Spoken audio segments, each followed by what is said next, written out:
Hello, sysfailure here again, and welcome back to my Ultimate Command series. Today we're going to be looking at target selectors. Before that though, there's something I want to cover from a couple of episodes back.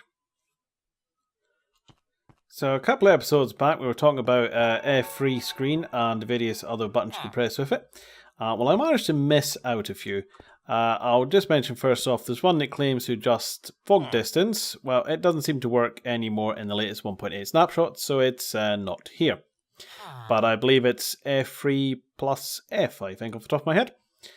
So the ones I missed is reloading textures. Very useful if you're building texture packs or resource packs as now known. Just simply F3 plus T. Reload web resources. I understand that sort of reloading skins and things like that. May also apply to sort of downloading resource packs from servers. Not sure on that one. But that's F3 plus S. If for some reason you want to crash Minecraft with a debug crash, you've got F3 plus C. Just hold it for over 6 seconds and get yourself a guaranteed crash, if that's your thing. But the one that's actually going to be quite useful, and I can't believe I forgot this one, is clearing your chat history, which is F3 plus D.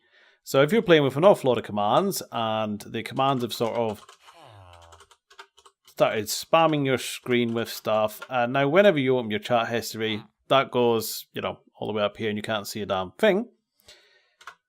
F3 plus D, and your chat history is clear. So that's very useful.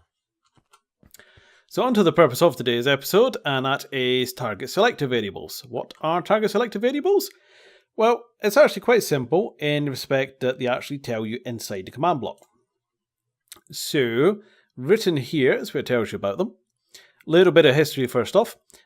@P, @R, and @A officially came out in the release version 1.4.2, and @E, that is actually in the very first 1.8 snapshot, which is 14W02A, and that will be in 1.8 when it comes out. And that snapshot, if you're interested, was January the 9th, 2014. Just a little bit of history. So, @P, if we have a look again, is to target the nearest player. So here, as the sign says, pretend this is a dropped item. So that's a dropped item. Dropped items are entities. So if I just have a look on here, previous episode I showed you the E in the top left was entities. There's currently 4 in the world. Now there are 5, and one of them is in front of me. And 4 again as I picked it up. So the @P won't target dropped entities, so we can ignore that. Here we have a player. As you can see, clearly a player and Steve. And this player is the closest to the command block running the command. So he gets selected. We'll have a mob. It doesn't get selected, even though it's an entity, because it's not a player. And here we'll have another player who's, in all respects, same as him, but further away from the command block that runs the command, so he doesn't get selected. So @P is only the closest player. Next one is @R. That is to target a random player. Again, clue in the name. Dropped items, not a player, doesn't get targeted.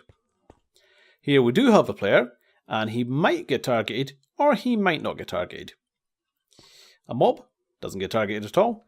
And again a player, he might not, and he might. In this case, they're opposite from each other, so if he doesn't get selected, he does. And if he does get selected, he doesn't. As by default, the random command will select 1. Unless you're moving on to arguments, which will be next episode. So that's why that visible representation is like that. Couple more in here. @A. Have a look. @A is to target all players. Well, again, very clear. Dropped item, not a player, doesn't get selected. This guy is a player, so he does get selected. This guy's a mob, so he doesn't. And this guy's a player, so he does get selected. So the @A will target all players. So if you had 100 players, every single one will get targeted. Just to clarify comparison to that, 100 players, 1 by default would get selected out of those 100. It would be random, but it would still be 1 by default. And our final one, which is the one coming in 1.8, and if you're playing the latest snapshots, you have access to this now, is the @E, which is to target all entities. And as it says, a dropped item is an entity, so it will get targeted. A player is an entity, he will get targeted. A mob is also an entity, will get targeted. And now you have our other player who also gets targeted, as it will do by default all entities. So if you had 100 players, 100 mobs, and 100 items all sitting on the floor, and teleported them 100 blocks into the air, every single one would do it. So that's your 4 basic selectors when it comes to commands. You can, if you want, replace this with somebody's name, but that does kind of limit it to a map that has people specifically with those names. So if you only ever lived in your own single player world and wanted it to target only ever you could do that. But if you're the only person who ever plays on it, you could just use @p. I will mention though, having the specific name only targets are useful on a multiplayer server where maybe you're an admin or something. So the only specific commands will run on the admin named on the server. So that's your target selector variables. Next episode, we will have a look at the target selector arguments. And after this, we should start moving on to the actual commands themselves. So hopefully you found that useful, and likes pretty much appreciated. Feel free to sub, watch the rest of the series, learn everything you want to about commands.